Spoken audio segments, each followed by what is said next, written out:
Ok, pessoal, então retomamos, né, e concluímos aqui um pouquinho essa breve introdução ao livro dos Juízes. O livro se conclui, portanto, né, muito negativamente com relação à monarquia, né, o livro é contrário à monarquia preponderantemente, né, mas a gente tem um processo de, digamos assim, de decadência moral, religiosa do povo e também dos juízes no livro dos Juízes. Em outras palavras, aos poucos, né, vai se agravando cada vez mais aquele que é o pecado por excelência na literatura deuteronomista, que é a idolatria. Então, quando se vai descrevendo a idolatria, ela vai se ampliando cada vez mais. O povo se pôs a servir a Baal e Astarte. Aí depois se começa a servir aos deuses dos cananeus, dos moabitas, dos edomitas, não sei o quê. Então se vai ampliando cada vez mais, né, digamos assim, a idolatria do povo, a decadência moral, ética, religiosa do povo. E depois a gente tem também um processo de decadência dos próprios juízes. Cada vez mais os juízes são vistos como figuras resistentes, difíceis para crer, né, que não acreditam no poder de Deus, na sua palavra. Né. Recorde, por exemplo, de Gideão. Né. Gideão, né, os anjos do Senhor, Malach Adonai, mensageiro de Deus, diz: salve forte guerreiro, o Senhor está contigo, etc. Ele está nada. Se Deus estivesse conosco, não estaria acontecendo tudo isso que está acontecendo. Né. Então, reage bruscamente, né? Onde estão as maravilhas que outrora ouvimos falar que Deus, né, fazia, né, ao nosso povo? Hoje nada disso, Deus não está conosco coisa nenhuma.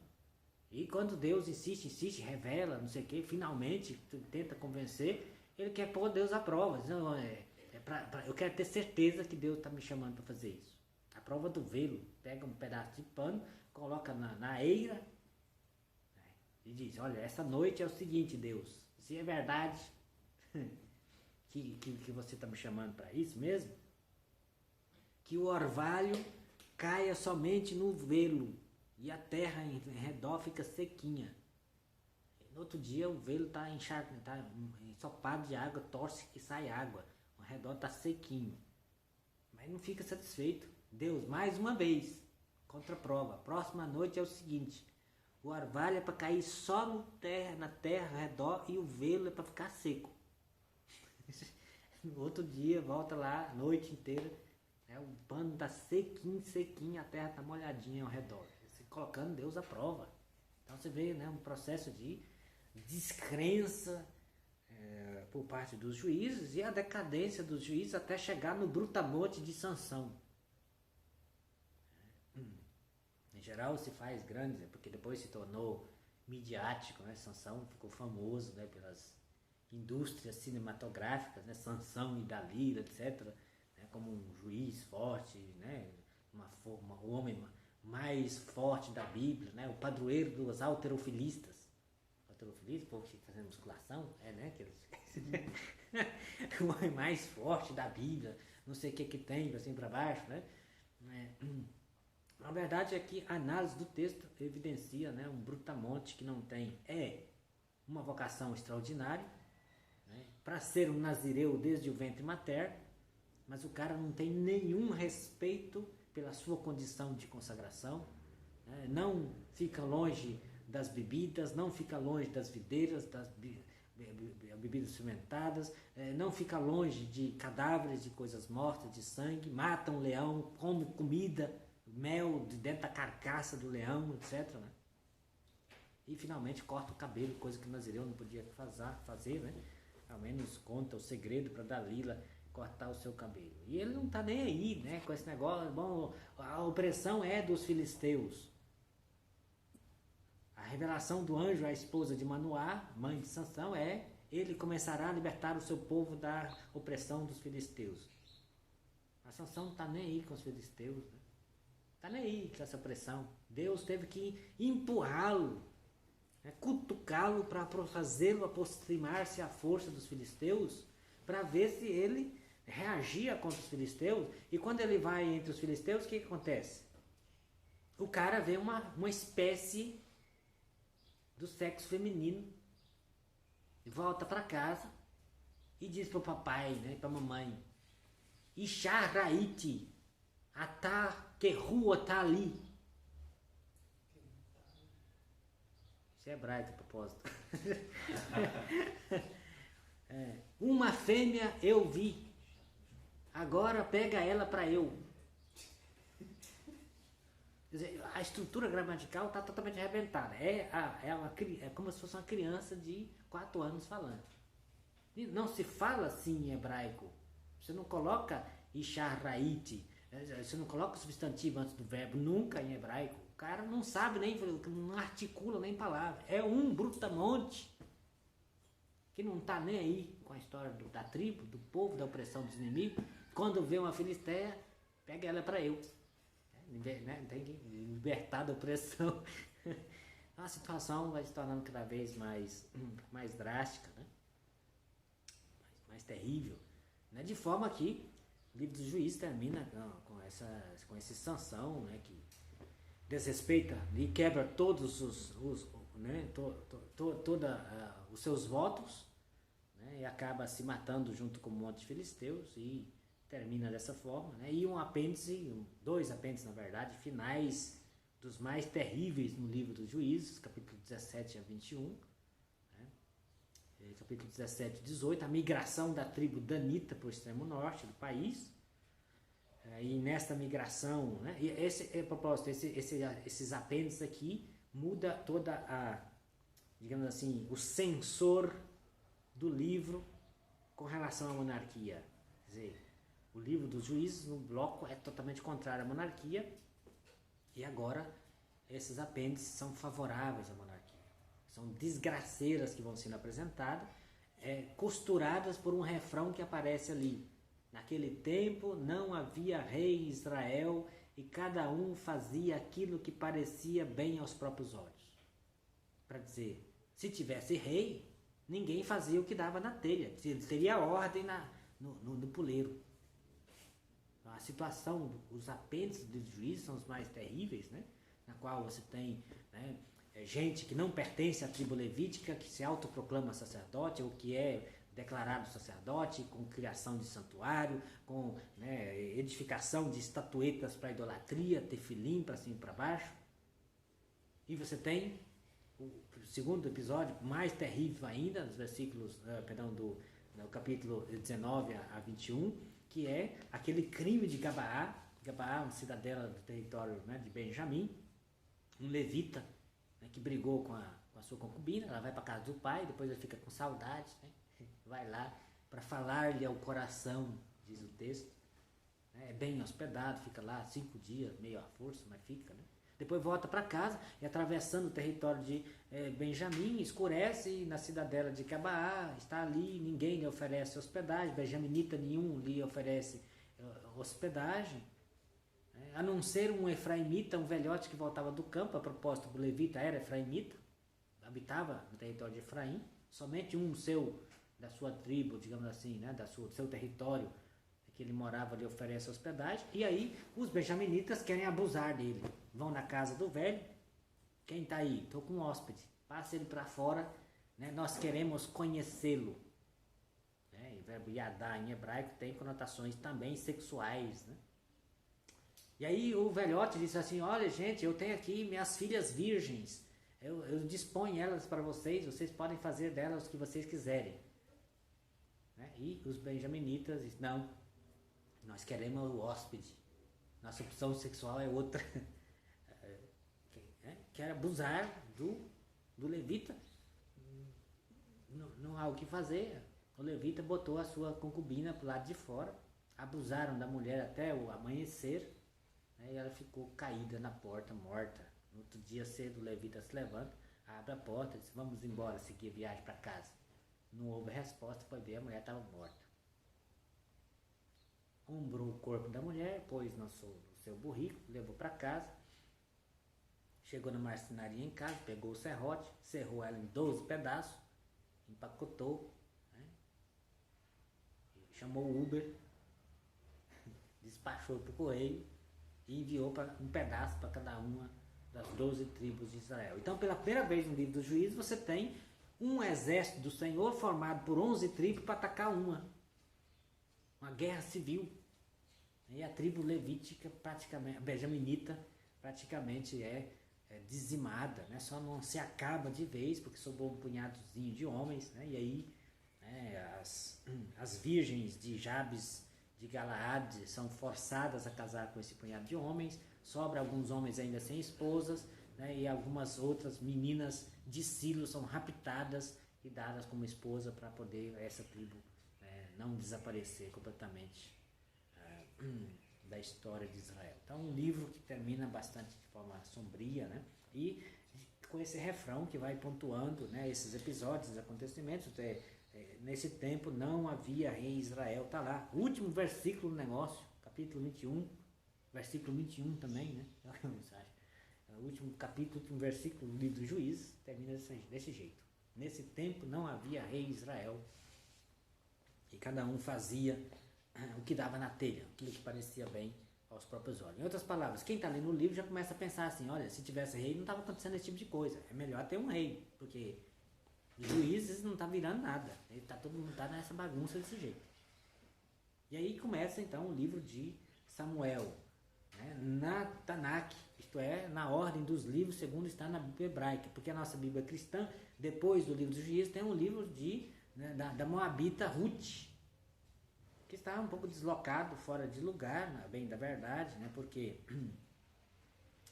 esse livro, né, trata da diáspora, né, deste casal, né, que mora, né, entre os moabitas e que, né, Noemi fica sozinha porque o esposo morre, né, os 2 filhos que foram casados com moabitas também morreram, fica ela e as 2 noras, e uma nora volta para casa e a outra, né, Ruth, bate o pé, não quer largar a sogra. Né? Para onde você for, também eu vou, né? Teu povo será meu povo, teu Deus será meu Deus, e por aí vai. Né? Então, esse livro, né, retrata um episódio, um problema bem diferente, que não é a posse, a ocupação da terra, a organização política do povo, nada disso, né? Ele está descontextualizado ali, trata de uma situação da possibilidade ou não de hebreus morarem fora da terra prometida, primeira coisa, e outra, mais importante talvez, é a entrada, a aceitação, a acolhida de não hebreus no povo da aliança, como é semelhante ao mesmo, né, linha de raciocínio que eu apresentei ao falar da prostituta Raabe, né, no bloco nosso precedente, né, no início da nossa aula. Então é importante essa teologia do livro de Ruth, né, é importante, mas ela está um pouco descontextualizada a sua colocação ali. É um texto, né, canônico, hebraico canônico, escrito em hebraico, né, considerado como inspirado pela tradição hebraica, mas está colocado, né, na Bíblia hebraica, na Tanakh, está colocado entre os ketuvim, entre os escritos, né, lá para frente, e não aqui. Ele aparece aqui, este livro, né, esta colocação vem imposta ali pelos tradutores da Bíblia, né, do hebraico para o grego, a Bíblia, portanto, cânon conhecido da Septuaginta, né, que colocou esse livro nessa posição. Por quê? Porque no final do livro de Ruth, finalzinho, né, a gente tem no capítulo 4 uma genealogia, né, que desemboca na figura de Davi. E começa, né, essa genealogia com o primogênito do patriarca Judá,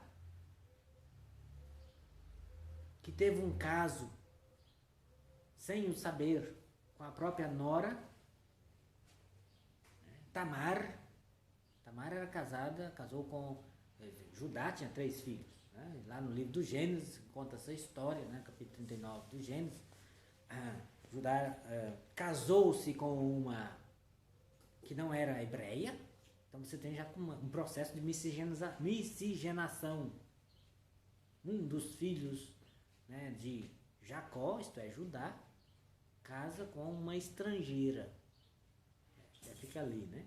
Depois os seus filhos casam, o filho tem 3 filhos com essa estrangeira, o filho mais velho casa-se com Tamar, mas fica viúva, o menino morre sem ter filhos, e aí pela lei do levirato tem que casar com o irmão, com o cunhado mais velho. Casou com o segundo filho. Porque o irmão, né, o irmão, o cunhado, né, que casa com a Itamar, bonitinha, novinha, né, bonitona, né, não quer casar assim, vamos cumprir essa lei ligeiro, né, mas não quer dar um filho a ela, porque o filho que nascer dele será considerado filho do irmão.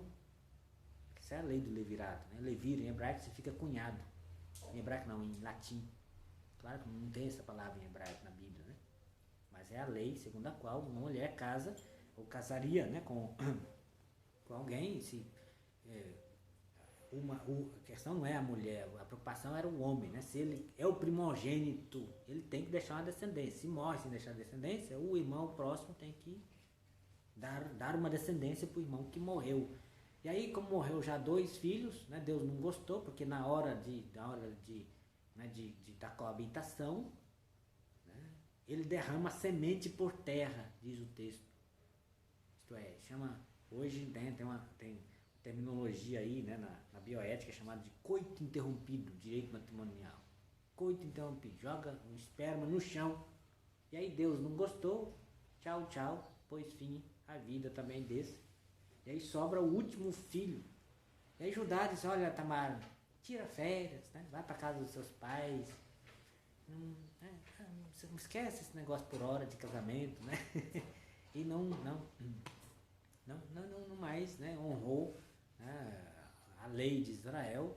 E aí Tamar, né, astuta, se vestiu de prostituta, se pôs no caminho, né, de uma cidadela onde havia uma festa da tosquia e veio o patriarca Judá, né, participar desse festejo.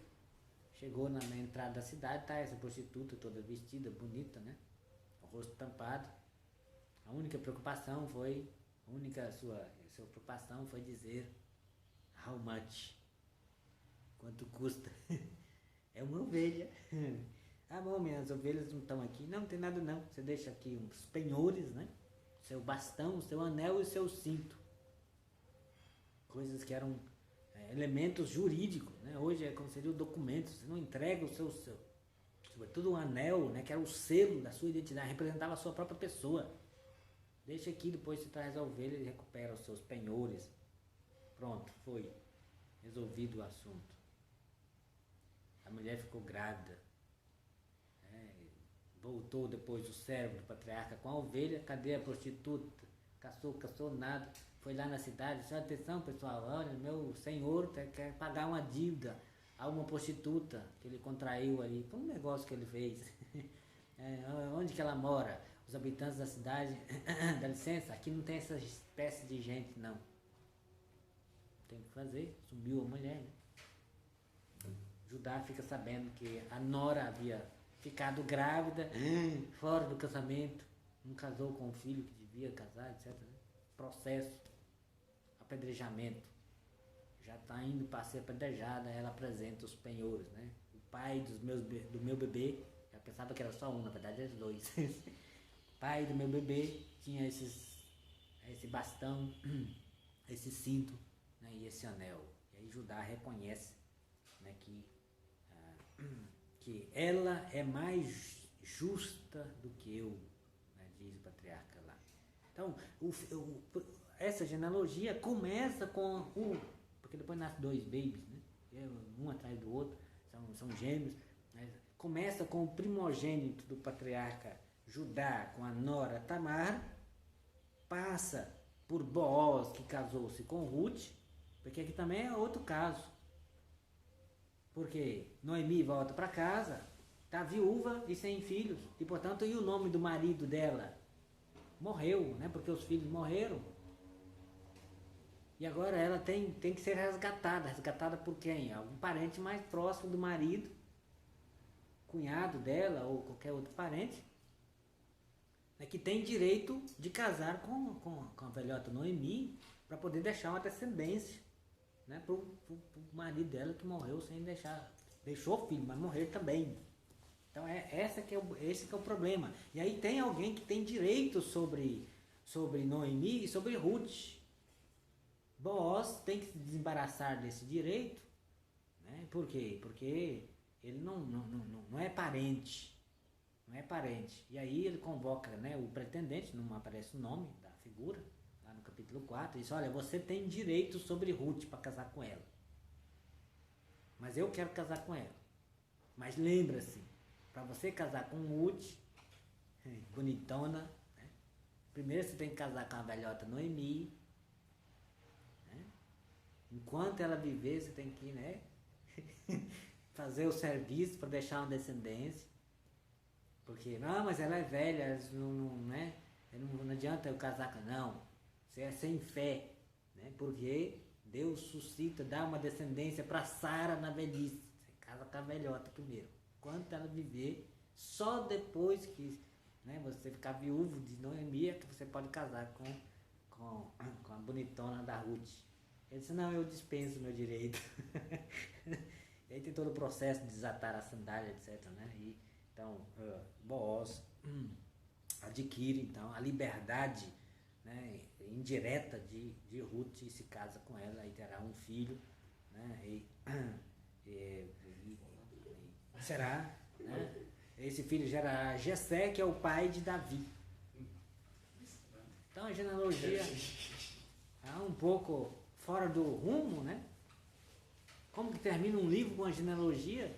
Negócio meio fora do rumo. E mais, se você, né, digamos assim, se você começou a ler a Bíblia de Gênesis e está indo seguindo, de repente tem uma genealogia que ultrapassa a história até então onde você leu. Porque você está lendo, chegou até, você já sabe a história do patriarca Jacó, sabe, né, dos descendentes e tudo mais.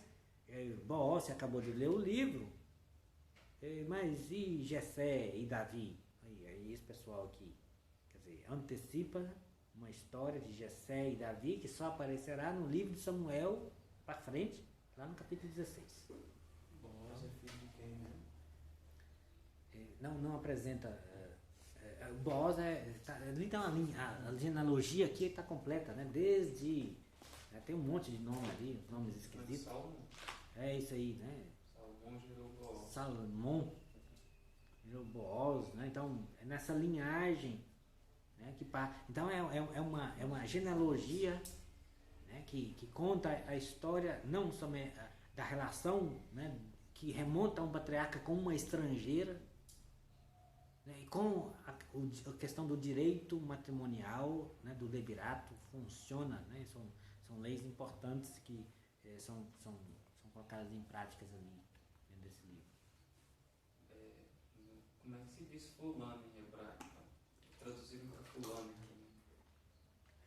O fulano. Capítulo 4. O fulano, né? Olá, fulano. Então, é o nome do pretendente, né? Chamado de fulano. Razê, este tal. Quer dizer, este tal. Né? O fulano. Beltrano, aí eu não sei, né? Não sei se tem Beltrano, né? O Raiz, o homem. Raiz Razê, este homem aqui, o fulano. Raiz Razê. Este homem, esse tal aqui. Não importa. Espichei, né? Porque eu não ia comentar o livro de Ruth, eu acabei comentando um pouquinho a genealogia, né? Escrevi um artigo aí um tempo atrás, publiquei numa revista da PUC Minas, acho, só sobre essa genealogia, um negócio complicado, mas vem isso pra frente, não interessa. O que interessa é que a gente tem a continuação, propriamente dita, né, quase de imediata, do livro dos Juízes com o livro de Samuel, porque o livro do Juízes termina com o rapto das meninas de Silo para desposar os remanescentes homens da tribo de Benjamim para que não desapareça. E aí você tem a abertura do livro de Samuel com o sacerdote Eli no santuário de Silo, com os seus dois filhos, Eli e Ofni, né? Com esta casa sacerdotal, para onde peregrinam numa festa anual, né, os judeus da época, possivelmente a festa das tendas, né, o Pentecostes, a festa das colheitas. E para essa peregrinação comparece, né, a figura de Elcana, Elcana casado com Fenena e Ana. São duas esposas. Né? Fenena tem babies e Ana é estéril. Deus a fizera estéril, diz o texto, e a Fenena humilhava e maltratava Ana porque ela não tinha babies. E aí ela suplica no santuário a Deus por um filho, prometendo que se Deus lhe conceder uma descendência de um filho homem, a oração é bem precisa, não me dá uma filha mulher não, porque é a desonra tirada pela metade, para ter desonra, para ser honrada, é um baby homem, porque filha mulher dava meia alegria ao pai, que dava alegria completa ao filho homem, porque mulheres na antiguidade infelizmente era assim, era considerado como um peso, uma boca mais para comer, né, e que dava só despesa e preocupação, além disso, né, tinha que pagar, né, tinha que reservar uma quantidade de bens para o matrimônio desta menina, quando fosse casar, né, ela levava dotes ou bens, penhores garantidos pelo pai para a sua subsistência, caso acontecesse alguma desgraça. Então, a alegria completa era um filho, e Deus dará um filho, né, que será consagrado, né, Ana promete de consagrá-lo a Deus como nazireu, né, no santuário. De fato nascerá Samuel, e Samuel será consagrado a ele quando desmamará, será entregue a esse santuário em Silo, né, o sacerdote Eli, que o criará e estará na presença do Senhor, e ali fará, né, a sua experiência de chamado divino para ser profeta. Livro de Samuel, capítulo 3, né, um texto que normalmente se lê muito, sobretudo nos encontros vocacionais, mas se vai só até a parte boa, né? Só se lê só até a parte boa quando o jovem escuta a voz, Samuel, Samuel, e corre para junto de Eli, e Eli diz, vai deitar, não te chamei, né? E depois chama de novo, ele vai de novo, não te chamei, chama de novo, vai lá com o velhote. O texto é curioso, né? Porque em português ele não está muito bem colocado, mas em hebraico tem 3 verbos ali do movimento. O primeiro é rutz. Rutz é correr quando uma vaca está investindo atrás de você, ou o haru está correndo atrás, um cachorro bravo. Aí você corre com força. Então é este movimento, né, de perder o fôlego, que ele corre para junto do velho, depois vai ligeiramente, depois vai andando devagar, porque depois de 3 vezes com o velho brigando com ele, né, vai deitar, menino, não estou te chamando não, já vai assim meio de ponto de pé para acordar o sacerdote ali, né? O sacerdote lhe dá um bom conselho, dizendo, se ouvir a voz, diga, né, fala que o teu servo escuta, né? E Deus de fato falará com Samuel, né? Então essa é a parte bonita da vocação. A parte mais bruta, que ninguém lê, é o fato de Deus ordenar a Samuel de anunciar ao próprio padrasto, por assim dizer, né, o velhote Eli, de que Deus decretou o fim dele. Por quê? Porque os filhos dele, né, não seguiram o direito, porque são pessoas desonestas, são chamados de Bene Belial, filhos de Belial, né? Algumas Bíblias traduzem, os seus filhos eram uns vadios. Vadios tem outra conotação em português, né? Belial era, né, a tradição antiga, Cananeia era uma espécie de demônio, né, espírito malvado, e portanto filhos da malvadeza, ou filhos do mal, ou perversos, né? A melhor tradução talvez seria, né, pessoas perversas ou do mal, né? Não importa, o que importa é que Samuel será a grande figura do livro de Samuel, é isso que nos interessa. Será chamado de juiz. O capítulo 7, os últimos versículos ali do capítulo 7, descreve que Samuel julgava Israel, ia de santuário em santuário, depois voltava para sua casa em Ramá. Então é um juiz. E no início do capítulo 8, né, se menciona que Samuel designou os seus filhos como juízes,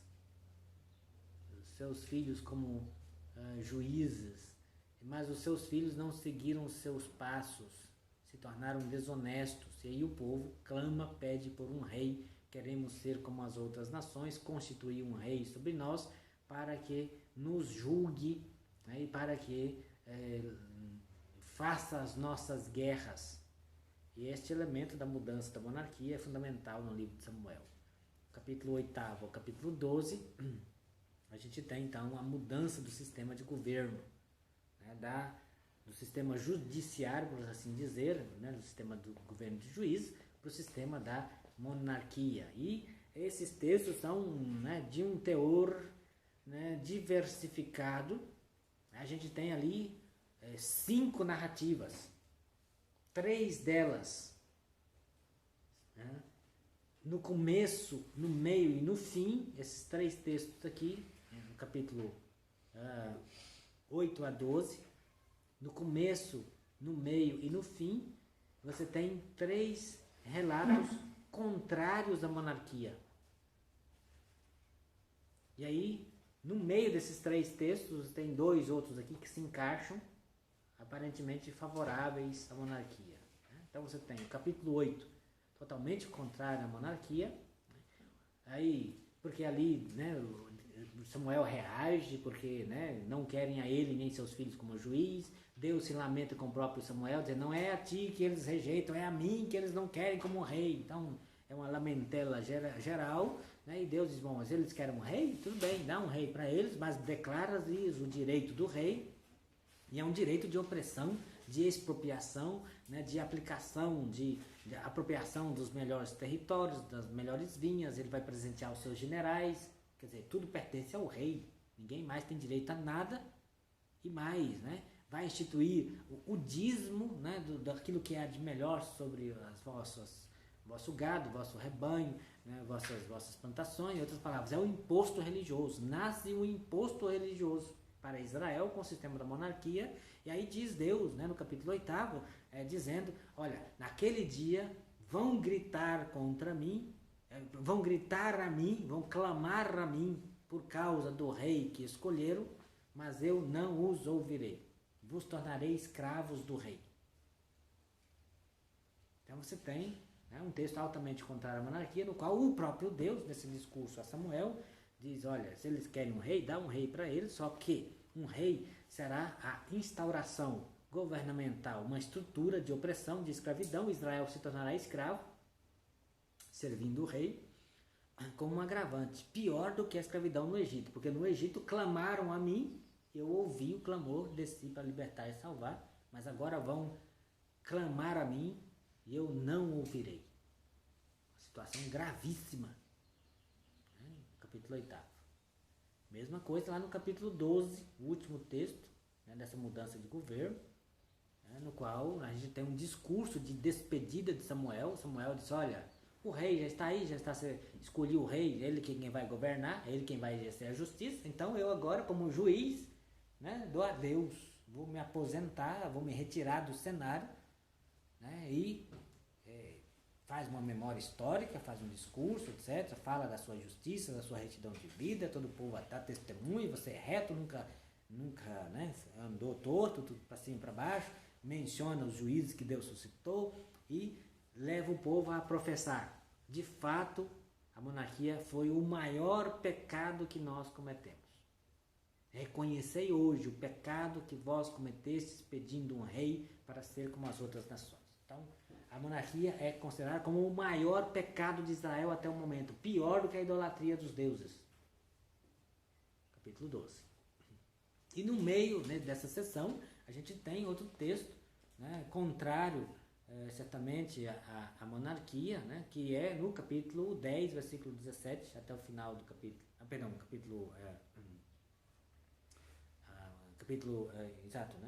10, versículo 17, até o final do capítulo 10 ali, né, no qual é um texto também que, né, capítulo 10, versículo 17 para frente, é um pequeno texto que parece ser a continuação do capítulo 8, porque no final do capítulo 8, quando Deus diz, olha, faz isso, eles querem um rei, dá um rei para eles, vão gritar a mim, tudo bem. E no final do capítulo 8, o que acontece? Samuel diz, gente, vai todo mundo para casa, não vou fazer nada. E aí, no capítulo 10, versículo 17, Samuel convoca o povo no santuário de Masfa e diz, gente, vamos escolher então um rei. E lança sorte, né, para saber, tribo por tribo, né, cai então a tribo benjaminita, aquela tribo da desgraceira do livro de Juízes, né, aquela que cometeu o crime de Gabaá. Cai então a tribo, né, o clã, né, e depois seleciona a família, depois, né, Cis, né, o pai de Saul, e finalmente Saul, né, caiu por sorte e o cabra se esconde de trás das bagagens ou atrás de alguma coisa ali, né, das coisas. Kelim em hebraico é coisa. Kelim, atrás das coisas. Aí tem Kelim, pode ser como coisa, como objeto, como mala, como, sei lá, algumas Bíblias traduzem como mala, sei lá, se o povo vai para o santuário, leva mala, não sei, bagagem, sei lá o que. Então o cara se esconde. E aí o profeta Samuel então escolhe o rei e tem que consultar a Deus para ver se o cabra veio ou não veio. Veio, está aqui, então se apresentou, né, e Samuel proclama o direito do rei. Aquilo que Deus ordenou que Samuel fizesse no capítulo 8 é feito aqui. Então parece ser a continuação do capítulo 8. Então, no início, no meio e no fim, são 3 textos totalmente contrários à monarquia. E intercalado aqui, né, no meio desses 3 textos, tem 2 textos aparentemente, ou grandes, fortemente positivos à monarquia. Isto é o capítulo 9 até o capítulo 10, versículo 16, no qual Deus parece que esqueceu daquele, né, daquela fadiga, daquela depressão do dia precedente, do capítulo 8, acalmou, né, bebeu água com açúcar, né, se recuperou o fôlego, disse, acho que eu vou eleger um rei, né, e suscita então Samuel para eleger a Saul como rei. É Deus quem escolhe Saul, é Deus quem ordena Samuel a ungí-lo como rei. Saul sai à procura, né, das jumentas do pai, né, ali no início do capítulo 9, né, tem a apresentação do porte do cabra, né? Era o mais belo entre os filhos, entre todos os filhos de Israel, né? Os mais altos dos homens chegavam à sua altura, à altura dos seus ombros. O cara é um mini gigante. Então, a beleza física parece ser um atributo recomendável para ser monarca, né, na antiguidade. Então o cara tem atributos físicos e o pai dele é um Gibor Hail, é um guerreiro potente. Guerreiro potente. Algumas Bíblias traduzem diferente, a minha tem uma tradução péssima ali daquele negócio, né? O Cis é um pai de Saul. Né? Então, adestrado na guerra, potente, forte, bonito, né? Um porte, né, imponente, e é ele quem será ungido rei, né, pelo profeta Samuel, que acaba, né, encontrando, avisado por Deus, etc., ungirá ele secretamente, despedindo o servo para ir adiante, e unge secretamente. Ele volta para casa. Ao voltar para casa, mistura-se com um bando de profetas, né, em transe, em delírio, também entra em transe para cima e para baixo, recebe o Espírito, é a confirmação de Deus da eleição de Saul como rei. Então, o Espírito que cai sobre alguém, né, é a confirmação para uma função de governo, de administração, é o caso ali, e portanto Deus confirma o cara, é rei, né, a todo vapor. Então é um texto fortemente positivo a respeito da monarquia, né? E depois a gente tem o capítulo 11, que também é positivo da monarquia, é o segundo texto positivo, que é a primeira providência, né, que o rei Saul toma por conta da opressão de um rei moabita, Nahash, ou Naas, como está traduzido nas Bíblias em geral. Nahash significa serpente, o cara é cobra, é o cobra. Tem um filme de Stallone, né? Stallone Cobra. O cara é o cobra. Hein? Você falou Moabita, é Amonita ou Moabita? Amonita, né? Amonita. Meu cérebro já tá, a gente fica idoso, né? Tanta coisa na cabeça. Amonita, isto. É um reizote. Amonita que está oprimindo os habitantes de Jabes de Galaad, né? E ele quer provocar o povo de Israel, né? Os habitantes dizem, nós te serviremos, faz um contrato conosco, nós seremos seus escravos. Eles, eu aceito, mas se vocês deixarem eu furar o olho direito de cada um, para provocar Israel, espetar um garfo no olho direito, todo mundo. Não, espera que deixa a gente pensar na sua proposta. Aí, né, pede socorro, o rei Saul, que já é rei, que está mexendo com um boi, escuta ouve essa notícia, rasga os bois na unha, o espírito caiu sobre ele, destroçou os bois, né, e mandou recado para todas as tribos, disse, se alguém não ouvir o meu chamado, os seus bois serão feitos como esses bois aqui. o povo atende, vem, ele prepara, divide o exército, combate, né, o cobra, põe fim na cobra, maceta a cobra e liberta, e o povo aclama como rei. Né? Então vejam, texto positivo, quer dizer, o rei realmente deu conta daquilo que talvez os juízes não estavam dando conta. Então são 2 textos positivos, né, misturado com 3 textos altamente antimonárquicos, contrários à monarquia. Então esse é um sistema, isso vocês analisarão, né, certamente com o professor de literatura autonomista, né, nos detalhes esse texto, né, esse capítulo 8 a 12 é compósito, né, e precisarão ver o motivo dessa mudança. Ok, pessoal, obrigado pela paciência mais esta manhã, né, de introdução à Sagrada Escritura. Eu espero na próxima aula andar um pouco mais veloz, porque temos ainda muitos assuntos, né, para a gente conversar pela frente. Bom restante, né, de semana para todos vocês. Obrigado.